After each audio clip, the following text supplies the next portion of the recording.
By the time the sun reached the glass of the riverfront towers, the men who hired day laborers had already picked through the crowd and driven away, and the few who were left drifted toward the warehouse district, where a sign promised work for cash, meals included, though everyone knew the meals were yesterday's leftovers and the cash was mostly coins.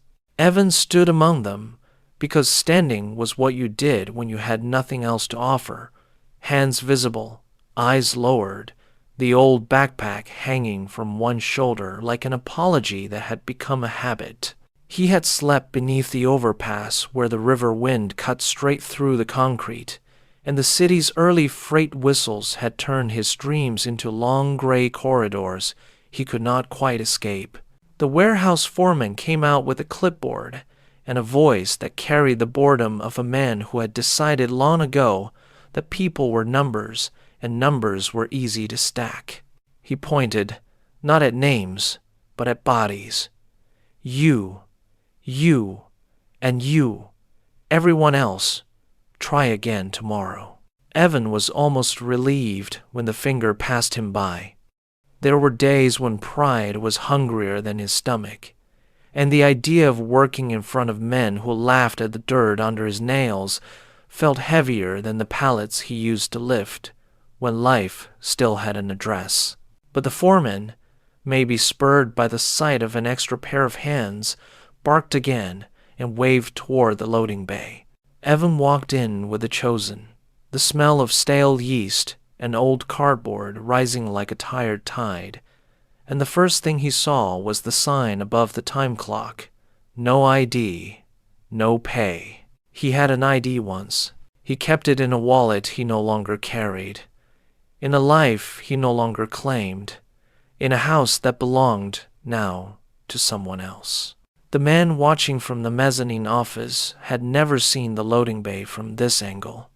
He was usually ushered in through polished doors and conference rooms that smelled of lemon oil and caution, but a stubborn bit of jet lag had driven him to wander his own warehouse like a stranger.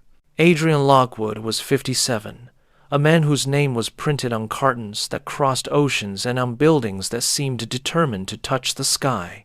He wore success like a tailored coat, but there were nights when the lining scratched, and on those nights he thought of a small boy running down a hallway and the echo of a door that never opened again.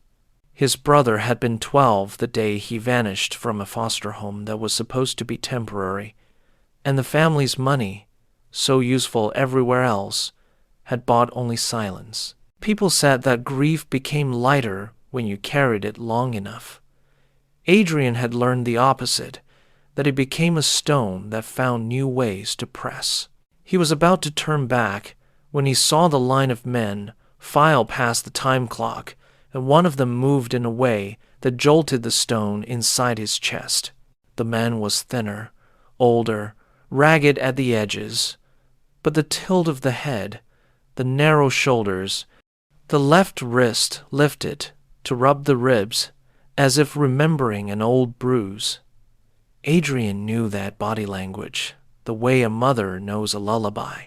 He gripped the railing until the metal went cold in his hand. The foreman Dale, a man whose patience was both thin and theatrical, threw a bundle of gloves toward the group and caught Evan on the shoulder instead. "Careful," Evan said. Not sharply, just a small human protest. Dale smiled the way a man smiles when he has decided to enjoy the little cruelty the day has offered him. "You'll get careful when you've earned careful." He pointed at a stack of flour sacks that had settled into a leaning tower near the bay door. "You hobo hero moved those to the truck. Double time." A couple of men chuckled the uneasy chuckle people use when they want the bully to believe they are with him. Evan hoisted the first sack and felt the familiar burn across the ribs, the one that came from an old injury he didn't name anymore, because names suggested someone might ask and stay to hear the answer. He moved slowly, stacking sack after sack, the powder fogging the air until his beard went pale with it, and still Dale clicked his tongue as if time itself belonged to him. Adrian came down the stairs like a man walking back into a childhood photograph, each step making something sharper. He reached the bay just as Evan lifted another sack and staggered, and he heard the soft hiss of breath that used to follow after a soccer collision in a schoolyard a lifetime ago. "Leave him," Dale said to the others when one stepped forward, more from instinct than charity. "He wanted the work. He can carry it." Adrian didn't plan to speak. He planned to keep watching until he could prove himself wrong, but the words rose without permission. "What's his name?" he asked. Dale looked at him, then at the suit, and recalculated his morning. "Doesn't matter," he said.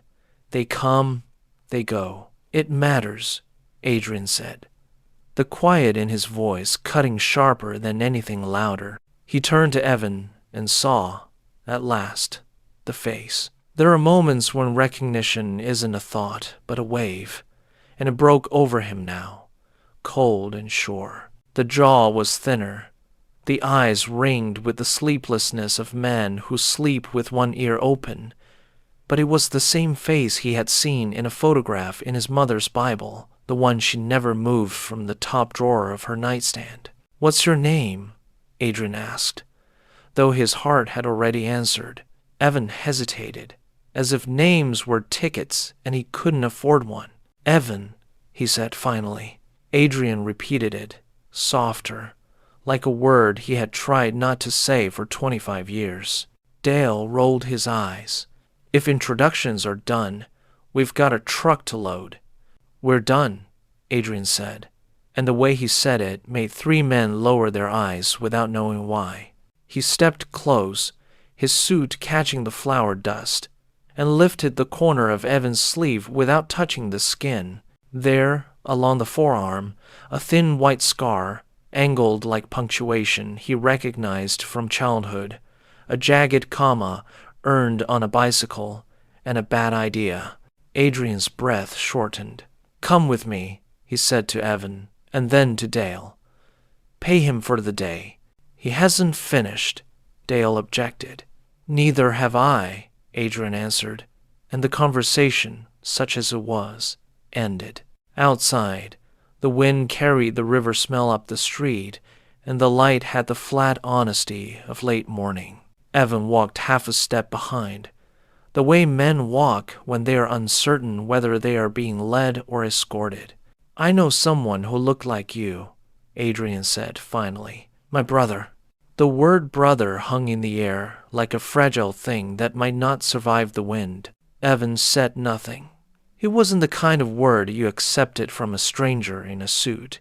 Adrian gestured toward a black sedan that waited like a sentence without a period. "Ride with me," he said, and when Evan hesitated, "Just a coffee, and then you can tell me to go to hell if you want."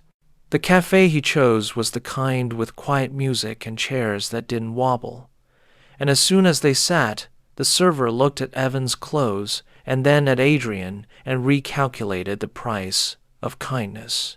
Adrian ordered 2 coffees and a sandwich, and after a beat, another sandwich, as if hunger were a guest he was finally willing to introduce by name.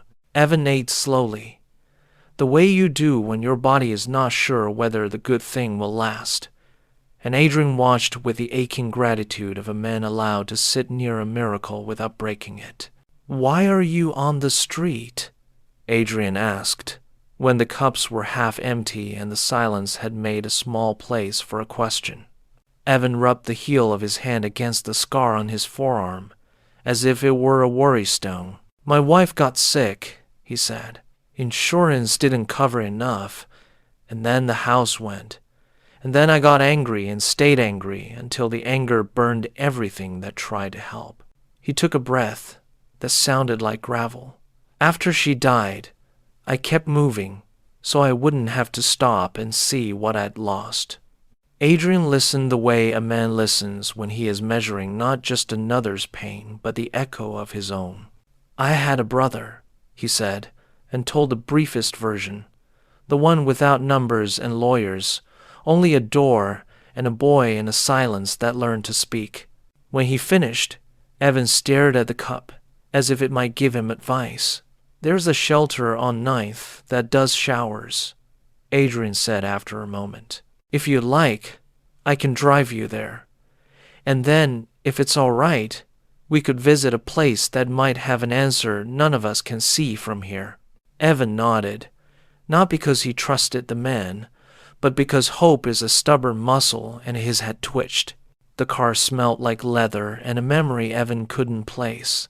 He sat rigidly, hands on his knees, watching the city slide by in panes of glass. Adrian drove without speaking, as if words, like seatbelts, might lock them into the wrong position. They stopped at the shelter, and Evan disappeared behind a metal door with a towel and returned 20 minutes later looking exactly like himself, which is to say tired but less haunted by yesterday's dust. Adrian offered a clean shirt from a spare gym bag in the trunk, and the look Evan gave him was something between gratitude and the fear of owing a debt he couldn't repay. "Borrow it," Adrian said.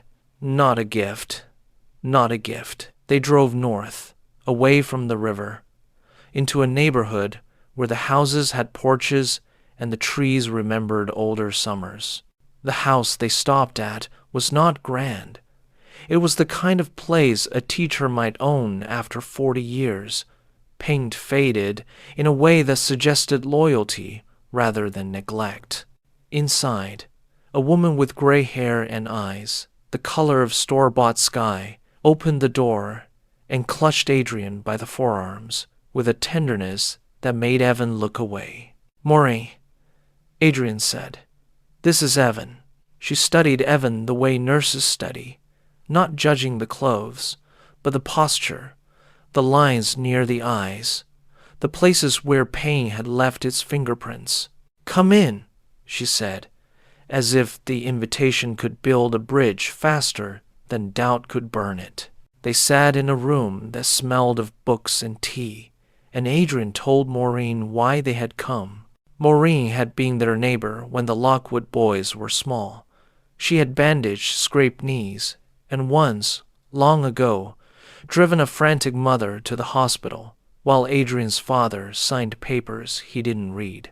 She listened now, eyes bright with the kind of patience that comes from having more memories than years left. And when Adrian finished, she turned to Evan with a gentleness that did not blink. "May I see your hands?" He offered them, palms up, as if placing the truth where it could be seen wouldn't cost too much. She traced a small crescent scar near the base of the left thumb and nodded as if a page had turned to the sentence she remembered. "There was a bicycle," she said softly, "and a mailbox that refused to move." Evan almost smiled. The old clock in Maureen's living room ticked with the heavy patience of a house that had seen too much. The tea on the table cooled untouched. Evan sat hunched forward, his hands still in Maureen's, as if the scar she traced had anchored him to a past he had tried so long to bury. Adrian Lockwood had not spoken for several minutes. He simply stared, as though a man who had spent decades building towers of glass and steel could be undone by the sight of a line of scar tissue on another man's skin. "It's him, isn't it?" Maureen asked softly. Adrian swallowed hard. "It has to be. No one else could carry that scar, that look. I know my brother." "Sanmei." The words felt dangerous in the air, like glass too thin to hold. Evan finally pulled his hands back. He looked at both of them, weariness deep in his eyes. "You're mistaken. I don't know you. I don't know this house, and I'm not anyone's brother." Adrian's jaw tightened. "You are. You're Thomas. You're my brother who disappeared all those years ago." The name struck Evan like a hammer. He flinched, not visibly enough for most people to notice, but Maureen saw the flicker in his eyes. He shook his head quickly. "No, my name is Evan. I don't know who you think I am, but you've got it wrong." Adrian leaned forward. "Then tell me, where did you learn to rub your ribs like that when you're lifting?" "My brother had a cracked rib from falling off the barn roof when he was 10. You do it the same way. You have the same scar from the bicycle. You tilt your head the same when you think someone is lying to you." "I don't know what you're talking about," Evan muttered, standing up abruptly. He moved toward the door, his old backpack slung over one shoulder. But Adrian stood too, his voice firm. "Evan Thomas, wait." The man froze in the doorway, his back rigid. "You may not believe me, but at least let me prove it." Evan turned his head slightly, his eyes hard. "And how do you plan to do that?" "DNA test," Adrian said simply. "One swab, one test. If I'm wrong, you walk away and never hear from me again. If I'm right," he stopped, the weight of the hope almost choking him. "If I'm right, you come home." Silence hung heavy. Finally, Evan spoke. "I'll think about it." And then he was gone, the door shutting with the soft finality of a man still running. The following days crawled by. Adrian found himself unable to concentrate on contracts or board meetings. Every time he tried to read a financial report, the numbers blurred into the shape of his brother's face. He began visiting the areas where day laborers gathered, scanning each group, hoping to see Evan again. Sometimes he caught glimpses from a distance, an old coat disappearing down an alley, a tired figure slipping into a shelter line. But each time Adrian approached, Evan vanished like smoke. Finally, on the 5th day, Adrian left an envelope at the shelter desk, addressed simply, "Evan." Inside was a note in his careful hand. "I don't want to hurt you. I only want the truth. If you let me prove it, you'll never owe me anything. Please meet me at the clinic on 12th Street, Wednesday, 2 p.m. He left it with a quiet prayer. Wednesday came gray and damp, drizzle streaking the sidewalks. Adrian arrived at the clinic early, his chest tight. He half expected no one to come, but at exactly 2:07, the door opened, and Evan stepped in. His hair was damp, his coat hanging heavy with rain. He looked like a man walking into a trap he already knew might close around him. "Just one test," Evan said flatly. Adrian nodded, almost afraid to breathe. The nurse swabbed their cheeks, sealed the samples, and promised results in 3 days. 3 days stretched like 3 lifetimes. Adrian barely slept. He carried his phone everywhere, checking for calls even in boardrooms. When the results came, he opened the envelope with shaking hands. 99.97% probability of full sibling relationship. The paper trembled as he held it. His vision blurred. His heart, which had felt half broken for decades, surged with something fierce and fragile. Joy. But joy was not the same as acceptance. When Adrian rushed to the shelter to find Evan, to show him the truth, the man listened without expression. He glanced at the paper, then folded his arms. "So what?" he said. "So I share blood with you. That doesn't change anything. You live in towers. I sleep under bridges. You have everything. I have nothing. We're not brothers, we're strangers with the same blood." Adrian's voice broke. "You're not nothing. You're my brother. And I've been searching for you all my life." Evan shook his head. "Maybe you searched, but no one found me. No one cared enough back then. And now? Now I'm just some charity case for a rich man to feel good about saving." Adrian stepped forward, his eyes burning. "Don't you dare say that. You think I'm here for pride? For charity? No. I'm here because I lost you once, and I won't lose you again."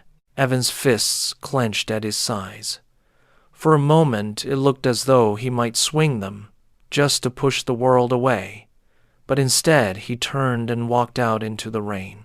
The weeks that followed were a battle of persistence. Adrian tried gently, then firmly, to bring Evan closer. He bought new clothes, offered him a small apartment, tried to introduce him to family friends, but each gesture only drove Evan further. He wasn't ready to be seen. Not like that. Not as the missing brother. It was Maureen who finally shifted things. She found Evan one night sitting behind the church, smoking a cheap cigarette. She sat beside him without asking. "You think being found is a burden," she said quietly, "but being lost is heavier." Evan didn't reply. She touched his hand gently. "He's not trying to drag you into his world. He's trying to bring you back into your own." Something in those words cracked the wall he had built. The turning point came one evening when Adrian invited him, not to a banquet or a meeting, but to their mother's grave. It was late autumn. The cemetery was quiet, leaves drifting across the stones. Adrian stood beside the headstone, his hands trembling as he traced the carved name. "She prayed for you every night," he whispered. "Even when the world told her you were gone, she never stopped. She made me promise I would keep looking." Evan stood a long time without speaking. Finally, his voice came low, raw. I thought nobody wanted me, that I was the piece that didn't fit, the mistake nobody claimed. I told myself that until it became true." Adrian turned, his eyes wet. "You were never a mistake. You were my brother, my only brother." The silence between them cracked open into something fragile but real. Evan knelt, touching the headstone with rough hands, and for the first time in decades, he let himself cry. Life didn't change overnight. Trust was not rebuilt in a single gesture.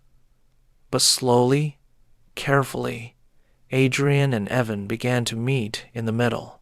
Adrian arranged for work, real work, not charity, at one of his warehouses, where Evan could sort shipments and drive forklifts. Evan resisted at first, but the dignity of labor steadied him. He began to cut his beard, to wash more regularly, to accept the hand that had been offered. And Adrian? He learned to see not just the brother he had lost, but the man who had survived unspeakable loneliness and still stood. One winter evening, as snow fell softly against the windows of Adrian's home, the brothers sat together by the fire.